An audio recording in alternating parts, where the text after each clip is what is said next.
Hi friends, welcome to one in all travel. నేను మీ రుద్రాంశ్. ఇక మనం ఎక్కడికి బయలుదేరుతున్నామనే సందేహం ఉందా? ఈ పచ్చని ప్రకృతిలో అలా బస్సు విండో పక్కన కూర్చొని అలా చల్లని గాలిని ఆస్వాదిస్తూ ఈ దట్టమైన అడవిలో మనం జపాలి ఆంజనేయ స్వామి వారిని దర్శించుకోవడానికి వెళ్తున్నాం. ఎక్కడ ఉంది మరి జపాలి ఆంజనేయ స్వామి వారి టెంపుల్ అంటే తిరుపతిలో శేషాచలం అడవులు దట్టంగా ఉంటాయి కదా. అయితే వెంకటేశ్వర స్వామి వారిని దర్శించుకున్న తర్వాత ఇవన్నీ ఆ అడవి లోపల గుప్తంగా దూరంగా ఒక్కొక్క ఆలయం ఒక్కొక్క ప్లేస్లో ఉందన్నట్టు. అయితే నిజానికి ఆంజనేయ స్వామి వారు ఇక్కడే జన్మించారని కూడా మనకి పురాణాలు స్థల పురాణం తెలియపబడుతుంది. ఇదే జపాలి స్వామివారి హనుమాన్ టెంపుల్కి వెళ్ళే ఈ రోడ్డు మార్గం. అయితే మనం స్వామివారిని దర్శించుకోవాలనుకుంటే ఇక్కడ దిగి కాలినడకన మాత్రమే లోపలికి వెళ్ళగలగాలి. అయితే ఈ పచ్చని ప్రకృతిలో దట్టమైన అడవిలో స్వామివారి ఆలయాన్ని చేరుకోవడం చాలా సులభతరం. కొంతమంది మోకాల నొప్పులు అలా ఉన్నవారు కూడా ఈజీగా వెళ్ళిపోవచ్చు. మనకి అలిపిరి మెట్లున్నంత కష్టతరంగా అయితే ఉండదు. కాకపోతే కొద్దిగా మనం ప్రకృతిని స్వామివారిని అలా ఊహల్లో ఊహించుకుంటూ ప్రకృతి ఇచ్చే ఆ అందమైన అందాలని చూస్తూ ముందుకి అలా సాగుతూ వెళ్తే ఈజీగా 15-20 నిమిషాలలో మనం స్వామివారిని దర్శించుకోవచ్చు. ఈజీగా మనం స్వామివారి దర్శనం అలా కాగానే మనం మనసులో ఉన్న అంతసేపు అలసిపోయి సొలసిపోయి నడుచుకుంటూ వచ్చిన ఆ కష్టమేమీ మనకి కనిపించదు.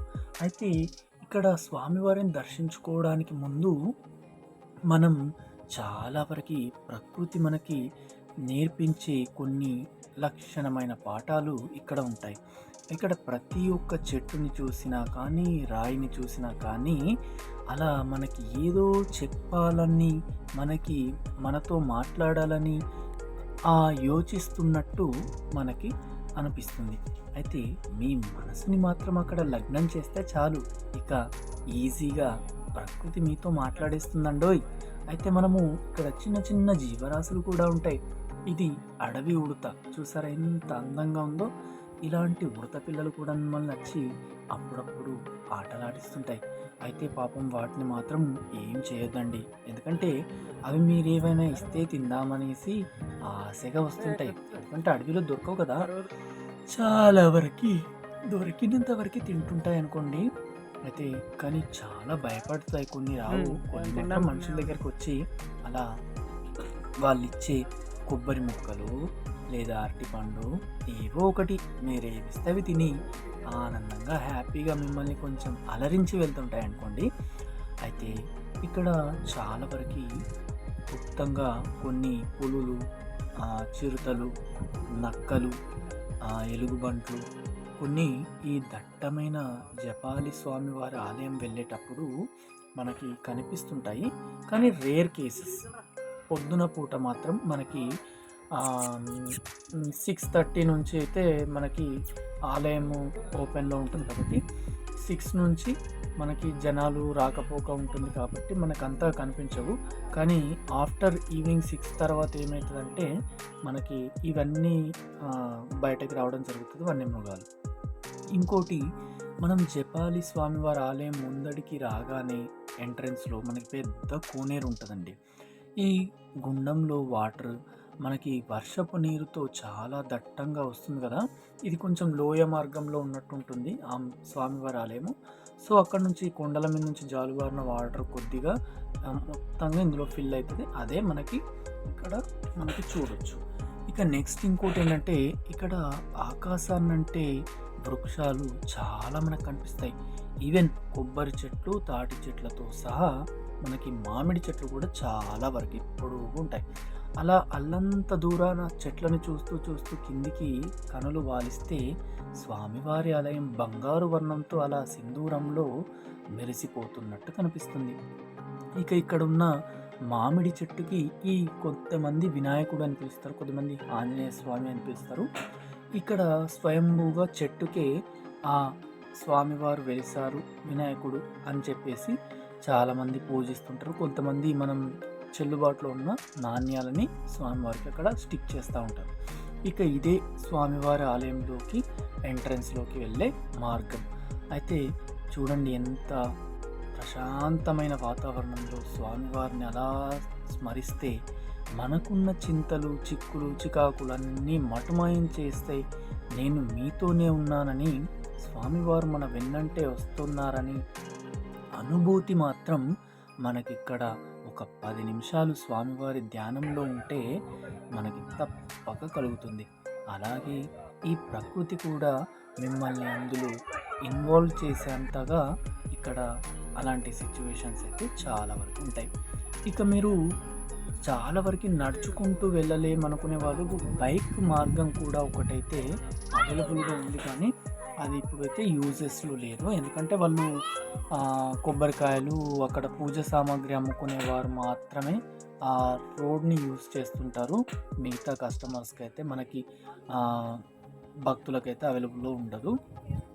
అయితే ఇక్కడ ప్రతి ఒక్క వృక్షం కానీ, చెట్టు కానీ, రాయి కానీ స్వామివారి నామజపంలో, రామనామ జపంలో మనకి తరించి పోతున్నట్టుగా మైమరిపించే అద్భుతమైన మనకి అలాంటి లొకేషన్స్ అయితే ఉంటాయి. మీరు స్వామివారిని దర్శించుకున్నాక కొన్ని సెల్ఫీలు అలా తీసుకోండి. అయితే ఇక్కడ కనిపిస్తున్న రెండో రోడ్డు అది బైక్స్ వెళ్ళడానికి మాత్రం పెట్టింది. కొంతమంది కాలినడకన ఆ రోడ్లో వెళ్తున్నారు.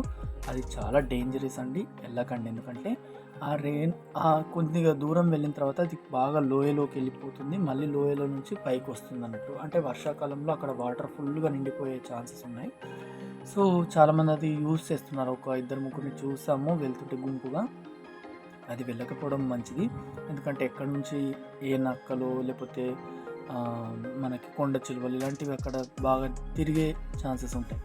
అయితే ఇలాంటి ప్లేసెస్లో మనం ఒక్కసారి వచ్చినా కానీ మనకు అది మధురానుభూతిగా ఉండిపోయే అంత ప్రకృతి రమణీయమైన ఒక గొప్ప అద్భుతమైన ప్లేస్ మనకి జపాలి శ్రీ స్వామివారి బాలాంజనేయ స్వామివారు స్వయంభూగా వెలిసారు. అయితే ఇక్కడ కనిపిస్తుంది కదా, ఇక్కడంతా ఈ వ్యూ పాయింట్ అనేది చాలా అద్భుతంగా ఉంటుందండి. స్వామివారిని దర్శించుకున్న తర్వాత మీరు రిటర్న్స్లో వెళ్తున్నప్పుడు చూస్తే కొద్దిగా మనసు అలా ప్రశాంతతకి వెళ్ళిపోతూ ఉంటుంది. ఇక అడుగడుగున స్వామివారి నామజపం చేస్తూ వెళ్ళే వాళ్ళు ఉంటారు. స్వామివారి నామంతో పాటు అక్కడ వచ్చే కోతులని, కొండెంగలకి వాళ్ళు ఇచ్చే కొబ్బరికాయలు తింటూ చేస్తూ అలా ప్రశాంతంగా గడిచిపోతుంది. ఇక చూస్తున్నారు కదా, ప్రకృతి ఎంత రమణీయంగా మనల్ని ఆహ్వానిస్తుందో. సో ఇలాంటి ప్లేసెస్ని మనం పాడు చేయకుండా ఉండాలి. ప్లాస్టిక్స్ కూడా అలాంటివి తీసుకెళ్ళకండి. ఎందుకంటే ఎక్కువ శాతం తెలియవు కదా కోతులకి, వాటికి కొన్ని ఆకలి బాధకి ఫుడ్ దొరకని టైంలో ఆ ప్లాస్టిక్స్లో చాక్లెట్స్ అవి ఇవి తీసుకెళ్తున్నారు చాలామంది పిల్లల కోసమని. అవి పాడేస్తున్నారు. సగం వాటికి ఉండడం వల్ల అవి అలానే తినేస్తున్నాయి. సో అలా తినడం వల్ల వాటికి ప్రాబ్లం అవుద్ది, మనం వాటిని హాని చేసిన వాళ్ళం అవుతాం. సో అందుకని తీసుకెళ్ళకండి. ఇక మనం జపాలి బాలాంజనేయ స్వామి వారిని దర్శించుకున్నాం కదా. ఇక నెక్స్ట్ మనం అలా ప్రకృతిలో కలిసి నడుస్తూ మనం రోడ్ వైపుకి వెళ్ళిపోతే మనకి వేణుగోపాల స్వామి ఆలయాన్ని దర్శించుకోవడానికైతే బస్సు సేవలకి వెయిట్ చేద్దాం. సో చూసారు కదా, మనకు ఆర్టీసీ బస్సు సేవలైతే భలే అద్భుతంగా ఉన్నాయి. సో ఆర్టీసీ బస్ సేవల్ని యూజ్ చేసుకోండి. జీప్స్, కార్స్ లాంటివి కాకుండా చాలా వరకు మనకి హెల్ప్ఫుల్గా ఉంటుంది. ఇదే మనం బస్సు ఎక్కాల్సిన ప్లేస్. ఇక్కడ ఒక 10 నిమిషాలు 15 నిమిషాలు అట్లా వెయిట్ చేస్తే మనకి అక్కడ డౌన్కి వెళ్తాయి కదా, పాప వినాశనం, అక్కడ ఆకర్షకంగా ఆ బస్సెస్ రిటర్న్ అవుతాయి. సో ఆ బస్సెస్ ఎక్కేసి మనం ముందుకి అప్ సైడ్ వెళ్తే మనకి వేణుగోపాల స్వామి వారి ఆలయం ఉంటుంది. అయితే ఇక్కడ వేణుగోపాల స్వామి వారి ఆలయం పక్కనే ఇంకొక స్వామి మనకి వెంకటేశ్వర స్వామి, బాలాజీ స్వామి అని చెప్పి స్వామివారి వెంకటేశ్వర స్వామి వారు స్వయంగా నామకరణం చేసిన ఆ యొక్క మహాపుణ్య పురుషుని సమాధి కూడా ఉంటుంది. ఆ స్వామివారి సమాధిని కూడా చూపిస్తాము. అలాగే వెంకటేశ్వర స్వామివారు ఒక భక్తిలో లీనమైపోయి అంతర్ధానం భూదానం భూమిలో అలా వెళ్ళిపోయిన మహా గొప్ప వ్యక్తి.